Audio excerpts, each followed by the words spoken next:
오늘 읽은 본문 말씀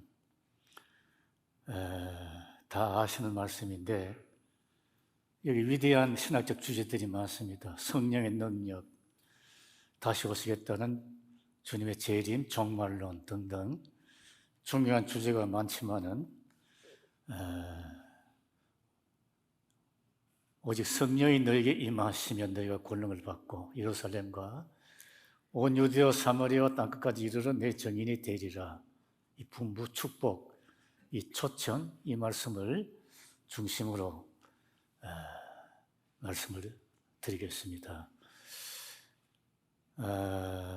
교회 창립 기념주일인데 우리가 단합하자, 모이자 뭐 이런 걸 강조하는 것이 좋겠지만은 오늘 본문은 가라, 흩어져라 그런 본문입니다. 예루살렘과 온 유대와 사마리아와 땅끝으로 흩어져라.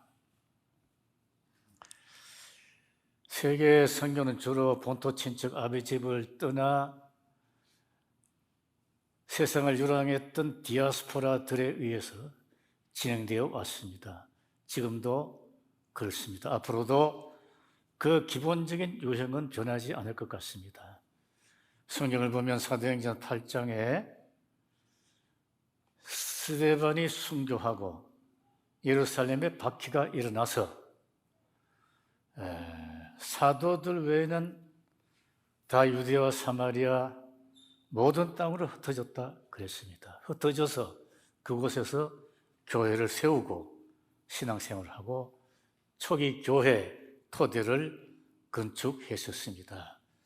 주후 70년 로마군에 의해 예루살렘 성이 함락되었습니다. 다시 교회가 흩어지고 모든 사람들이 다 떠났습니다. 그때부터 교회는 이 지상의 지리적 중심이 없어졌습니다. 이 광야 같은 세상을 유랑하는 하나님의 백성들 공동체로 존재하고 있습니다. 로마 제국 하에서 파상적으로 일어났던 핍박, 가혹한 핍박 때문에 많은 사람들이 순교하고 피난 다니고 숨어서 신앙 생활을 했는데 역사적으로 생각해보면 그때가 교회 역사상 가장 신령한 생동력이 약동했던 시기였었습니다.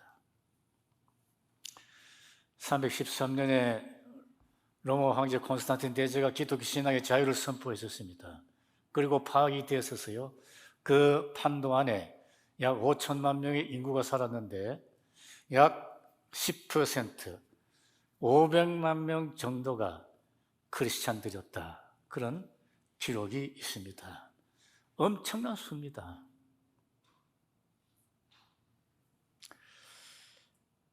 기독교도들을 박해하고서는 로마 제국을 통치할 수 없다는 정치적 결론이 나온 거예요.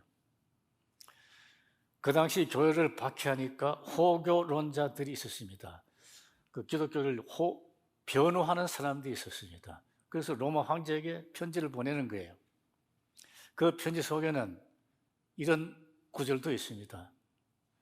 로마 군대 안에도 크리스찬들이 있습니다. 육군에도 있고 해군에도 있습니다. 그때 공군은 없었으니까 공군 이야기는 없어요. 육군에도 있고 해군에도 있습니다. 로마 궁궐에도 크리스찬이 있습니다. 황제가 듣기는 섬찟한 소리죠. 나중에 알고 보면 콘스탄틴 대제의 어머니도 신자였었습니다. 어떻게 이 가혹한 박해와 조직과 돈과 제도가 별로 없었던 이 교회가 그토록 강력했었던가, 왕성했었던가? 답은 단순하고 명쾌합니다. 그의 모든 그리스도인들이 복음의 증인으로 살았던 것입니다. 가족은 가족들에게, 친구, 친구들에게 군인, 상인, 재수, 노예, 나그네 다 그들 나름대로 일상적으로 만나는 사람들에게 복음을 증거한 것입니다. 말과 인격과 삶으로 나사렛 예수가 그리스도다. 그가 우리의 왕이시다. 그의 나라가 온다. 증거했던 것입니다. 사도행전 처음에 보면 그런 말씀이 있습니다.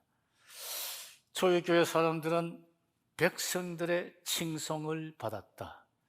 백성들의 칭송을 받았다. 그래서 구원받는 자들의 수를, 그들을 통하여 구원받는 자들의 수를 날마다 더하게 하셨다. 주후 약 112년경에 쓰여졌다는 비두니아 지역 총독 프리니의 편지가 있습니다. 로마 황제 트라잔에게 보낸 편지인데, 이 비두니아라는 곳은 사도행전 16장 7절에 바울이 무시와 비르르 비두니아로 가고자 하되 예수의 영이 허락지 아니했다. 마케도니아 사람이 서서 마케도니아로 건너와서 우리를 도와라. 바울이 그 환상 때문에 아시아 쪽으로 가려다가 유턴해서 서쪽으로 선교하기 시작했던 것입니다. 서기 112년경에 이미 그곳에 교회가 있었습니다. 베드로전서 1장 1절 2절 보면 베드로가 편지를 보내면서 본도, 갈라디아, 갑바도기아, 아시아와 비두니아에 흩어진 나그네들에게 은혜와 평강이 있기를 원한다고 했었습니다. 비두니아에 교회가 있었어요. 그곳을 통치하던 총독이 황제에게 이런 보고 편지를 한 거예요. 자기 지역에 사는 크리스찬들은 그리스도를 하나님으로 예배하며 그들의 신앙은 정직하고 성실하고 비폭력적으로 규정하고 있습니다. 무슨 말이냐 하면 이 사람들은 그리스도를 하나님으로 예배드리고 정직하고 성실하고 비폭력적으로 사는 사람들입니다. 그런데 왜 이 정직하고 성실하고 평화적인 사람들을 우리가 잡아가두고 고문하고 처형해야 됩니까? 그런 투의 느낌이 이 편지에 있습니다. 313년 기독교 신앙의 자유가 허락되고 국가 권력과 교회가 공조하면서 교회에 자리가 생겼어요. 요즘 말하면 노회장, 총회장, 위원장 등등의 자리가 생기니까 그 자리는 결국 명예와 부와 권력이 따르게 된 거예요.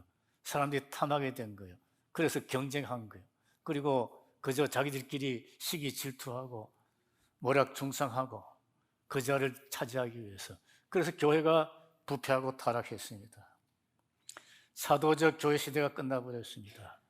1517년 종교개혁이 일어나고 그 이후에 유럽 대륙은 날마다 분쟁과 전쟁이 있었어요. 종교 분쟁, 핍박, 그리고 왕들이 그저 세력 다툼하는 전쟁. 백성들은 수없이 죽고 도탄에 빠졌습니다. 다음 주일이 추수감사주일인데 우리가 아는 바와 같이 청교도들이 이 대서양을 건너와서 프리모스에 상륙하고 그 이름에 감사예배 드리고 이런 것이 추수감사예배 유래인데 영국에서만 해도 그 수십 년 동안에 전 영국 인구의 2% 정도가 신앙 때문에 처형되었다 그래요.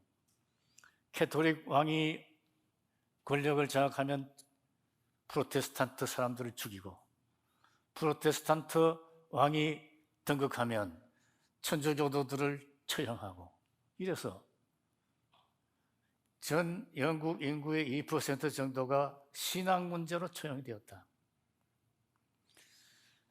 건너왔습니다. 신대륙이 발견되고 많은 여러 사람들이 대량 이주를 했습니다. 신대륙에 갔습니다. 디아스포라,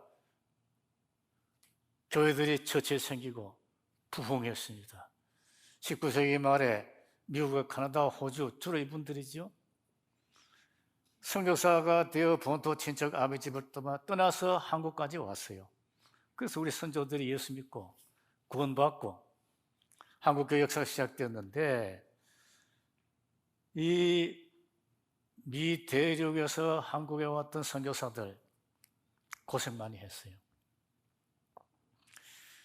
그 배경 선교사 부인이 쓴 찬송 멀리 멀리 갔더니 찬양하고 고나며 슬프고도 외로워 정처 없이 다닌다 그랬어요. 나는 갈 길 모르니 주여 인도하소서. 어디 가야 좋을지 나를 인도하소서. 이건 한국에 왔던 선교사 배유량 선교사 부인이 쓴 찬송입니다. 얼마나 힘들까. 찬양하고 고나다.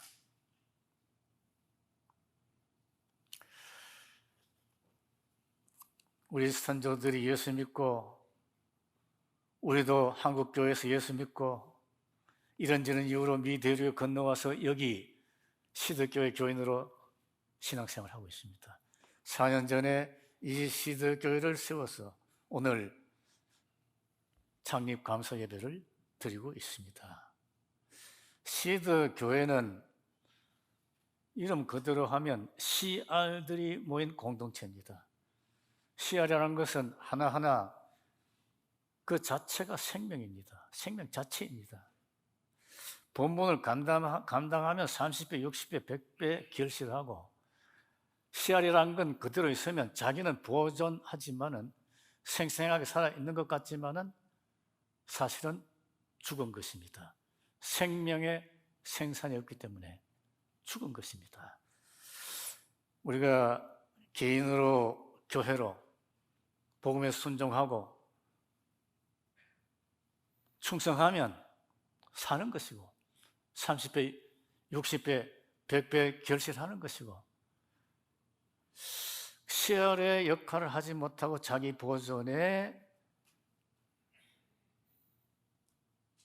머물면 그 개인, 그 공동체, 그 교회는 결국은 쇠퇴하고 마는 것입니다. 1899년 한경북도 회령과 종성 지역에서 윤씨성을 가진 가문과 세 가문의 사람들이 142명, 두만강을 건너 본토 친척 아비집을 떠났습니다. 살기가 어려워서, 아이들 교육하기도 막막해서 일단 두만강을 건너 중국으로 갔습니다. 간도 화룡명 장제촌에 땅을 사서 정착했어요. 그리고 명동이라 동네 이름을 지었습니다. 여러분 명동 알지요? 명동. 농사 짓고 살기 시작했는데 아이들 교육 문제가 생겼어요. 이 아이들을 교육을 시켜야 된다. 인간을 만들어야 된다. 근데 우리가 배웠던 유교 한학으로는 안 된다. 이 어른들은 되게 한학자들이었었어요. 그런데 우리 아는 맹자 공자로는 안 된다. 신학문을 이들에게 가르쳐야 되는데 선생이 없구나. 그래 용정에 가서 수소문하고 어떤 청년을 소개받았습니다. 22살 먹은 청년을 소개받았어요. 정재면. 교섭을 했습니다. 이 청년이 한 가지 조건이 있었어요. 내가 아이들에게 성경을 가르칠 수 있으면 내가 해보겠다. 이게 쉬운 이야기 같지만은 당시 공자 맹자를 신봉하던 이 어른들에게는, 유학자들에게는 상당히 어려운 요구였어요. 이 아이들이 예수 믿게 되면 제사는 누가 지내느냐? 그건 할 수 없었어요. 동의를 했습니다. 이것이 명동학교 시작입니다. 근데 얼마 있다가 이 청년이 그랬었어요. 이제 어른들도 성경 배우고 하나님 믿고 예수 믿고 예배 드려야 된다. 충격적인 제안이 있었습니다. 어른들이 며칠 회의를 했다 그래요. 그리고 항복했습니다. 그렇게 하겠습니다. 이것이 명동교회의 시작입니다. 그 리더 중에 시인 윤동주의 할아버지도 계셨고, 그 중요한 리더 중에 김야기현이라는 한학자가 있었습니다. 윤동주의 외삼촌입니다. 이분은 나이 40에 이미 맹자를 만독한 한학자였었어요. 근데 성경 배우고 예수 안 믿으면 나는 떠나겠다는 청년 정재면의 말에 항복한 거예요. 이게 성령의 능력이지. 성령의 능력이에요. 우리가 용정, 명동에 가보면 군데군데 동만의 대통령 김야견 그렇게 써 있는 것을 볼 수 있어요. 이분은 그 이후에 그 지역의 민족 지도자가 되었었어요. 그래서 동만의 대통령, 만주 동쪽의 대통령이라는 별명을 갖고 있었습니다. 1929년 61세 나이에 평양신학교에 와서 공부하고 목사가 되어 말년을 이 명동교회를 목회하셨습니다. 그 교회에서 시인 윤동주도 나오고 우리가 잘 아는 서울 온누리교회 윤형주 장로님 알죠 여러분들? 부친 윤영춘 장로님 서울동신교회 장로님이셨죠. 그분들 제가 몇 해 전에 호주 멜버른 갔더니 그 한인교회 윤성주 장로님이 계셨어요. 그 윤동주, 윤형주, 윤성주 다 일가 친척들이죠. 제가 서울에서 윤동주 시인의 누이 동생 유혜원 권사님을 자주 만났댔었어요. 2007년 시드니에서 그분을 마지막 뵙고 몇 해 후에 그분이 세상 떠났는데 제가 왜 이 말씀을 드리느냐. 예로 이 윤씨 가문 한 가문을 하더라도 두만강을 건너서 명동에 갔다가 온 세상에 흩어져서 보험적인 씨알들로 살고 있지 않는가 하는 거예요.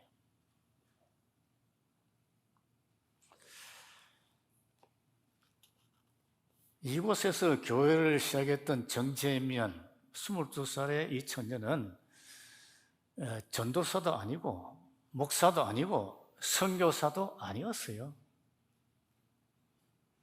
서울 역전에 있는 상동 감리교회 출신의 청년인데 독립운동 좀 하려고 갔던 분이에요. 결국은 복음의 씨알이 된 거죠. 시드. 나중에 이분도 목사님 되셨어요. 말년은 서울에서 목회하셨어요. 이분의 아들이 한신대와 경북대학교 총장을 했던 전대위 박사님이십니다. 아들이. 이 1921년 이 지역에 간도노회가 설립되었어요. 교회들이 이제 모여서 노회하지 않습니까? 간도노회가 조직되었는데 그 간도노회 설립 그 보고서를 보면 그때 이미 조직교회 30개, 미조직교회 57개소, 처소 28군데, 도합 105군데 예배처가 있었습니다. 교인 수 6,442명, 세례교인 1,915명, 주일 평균 출석 4,232명. 놀랍지 않습니까? 30배, 60배, 100배의 결실이 맺혀지고 있었던 거예요. 예루살렘과 유대와 사마리아 땅끝까지 이르러 내 증인이 되어야 한다는 이 분부는 오늘 우리에게도 해당되는 것입니다. 우리가 이 미국 캘리포니아 이 지역에 살면서 어떻게 예루살렘과 유대와 사마리아 땅끝까지 이르러 복음의 증인의 삶을 살 수 있는가? 뭐 여러 가지 말할 수 있겠지만은 그저 가장 기본적으로 첫째, 우리가 매일 사는 그 삶 속에서 우리가 예수 그리스도의 증인으로 살 수 있는 것입니다. 살아야 하는 것입니다. 우리의 날마다의 삶의 현장, 그것이 우리의 예루살렘, 유대, 사마리아 땅끝인 것입니다. 선교는, 복음 전거는 거의 그저 우리 삶의 1m 안팎에서 일어나고 있는 거예요. 우리가 어디 있든지 말과 인격과 삶으로 전가하는가 못하는가, 그것이 결정적인 것입니다. 대부분의 사람들이 크리스찬이 안 되는 가장 중요한 이유 중에 하나가 크리스찬 때문이라는 말이 있습니다. 얼리 크리스찬. 이 양반이 크리스찬이라는데 날마다 내가 보니까, 대해보니까, 경험해보니까 안 좋아. 동시에 대부분의 사람들이 크리스찬이 되는 가장 중요한 이유가 크리스찬 때문이라는 말도 있습니다. 좋은 크리스찬, 복음적인 크리스찬, 예수 그리스도의 증인들, 말과 인격과 삶으로 증거하는 것입니다. 그 다음에 둘째로 온 세상에 흩어지는 한인 디아스포라들, 이들과 우리가 어떤 선교적 유대를 할 필요가 있다고 생각합니다. 어떤 보고서에 의하면 자기 본토 친척 아집을 떠나서 사는 디아스포라 수적으로는 중국 사람이 제일 많다 그래요. 5천만 명 이상. 그런데 자기 민족과 퍼센테이지를 보면 유대인들이 제일 많다 그래요. 그런데 나라 수, 본토 친척 아버지 집을 떠나 사는 나라 수로는 한민족이 제일 많다 그래요. 나 사실인지는 모르지만은 그런 보고가 있어요. 제가 섬겼던 장로신학대학교 졸업한 분들이 현재 세계 92여 개 나라에서 선교를 하거나 목회하고 있습니다. 92여 개 이상의 나라에 코리안 디아스포라가 있다는 거예요. 훨씬 많이 있을 거예요. 우리가 그들과 어떻게 연결할 수 있지 않겠는가? 우선 코리안 디아스포라들을 전도하는 일에 힘써야 될 것 같다. 왜? 그저 우리가 서로 통하니까, 잘 통하니까 전도하기가 쉽고, 또 코리안 디아스포라 교회가 처처에 있는데 그들을 어떻게 유대할 수 있지 않겠는가?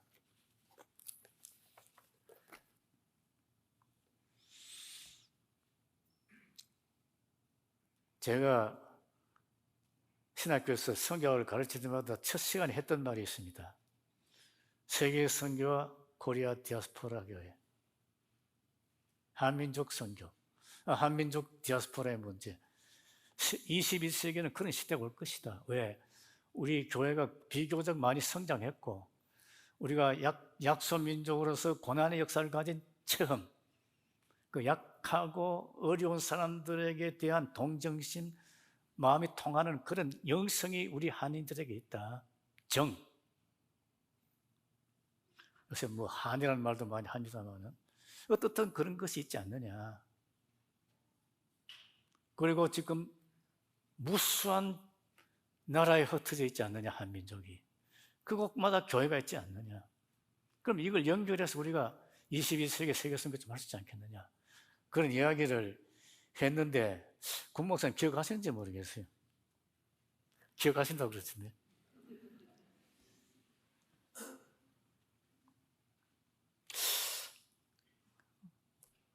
제가 지난달 스페인에서 어떤 목사님이 전화를 한 걸 받았어요. 이분은 쿠바에서 10여 년 동안 선교했던 분이에요. 한국에 들어가서 몇 년째 지금 시골에서 목회하고 있는데 스페인 교회에서 자꾸 오라 그런대요. 스페인 교회에서. 스페인은 교회도 많은데 목사가 부족하다. 당신 스페인이 살 줄 아니까 건너와서 우리를 도우라. 당신이 택하는 도시, 그곳에 있는 예배당을 주겠다. 그래서 그곳에서 스페인 사람 좀 목회다오. 그런데 양반이 마드라스를 생각했대요.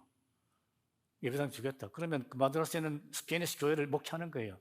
그런데 마드라스 그 일대에 한인 디아스포라가 약 1,500명이 있대요. 그들도 돌보겠다, 영적으로. 근데 이제 한국으로 돌아오는데 먼저 또 쿠바에 들어간대요. 왜 가느냐 그랬더니 프랑크푸르트의 한인교회 사람들과 그들 전에 단기 선교를 많이 왔대요. 자기 있을 때.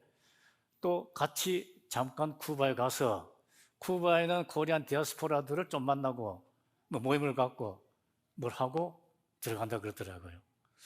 제가 그 이야기를 들으면서 야, 흥미진진하다. 한국, 쿠바, 스페인, 독일, 프랑크푸르트 참 이 조합이 묘하다. 우리 시드교회도 이런 조합 속에 사역이 가능할 것이다. 그런 생각을 합니다. 잠언 29장 18절에 묵시가 없으면 백성이 방자히 행한다. 그런 말씀이 있습니다. 방자히 행한다. 사람들이 방자히 행한다. 멋대로 산다. 자기 욕심대로 산다. 갈팡질팡한다. 인간답게 못 산다. 어떤 영어 번역에는 그렇게 되어 있어요. 비전이 없으면 백성이 파멸한다. perish.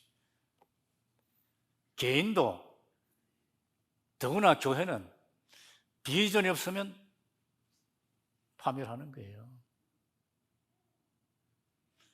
시드교회, 코리안 디아스포라를 연결한 세계 선교, 복음화의 비전을 품고 씩씩하게 전진할 수 있기를 기대하고 기원합니다.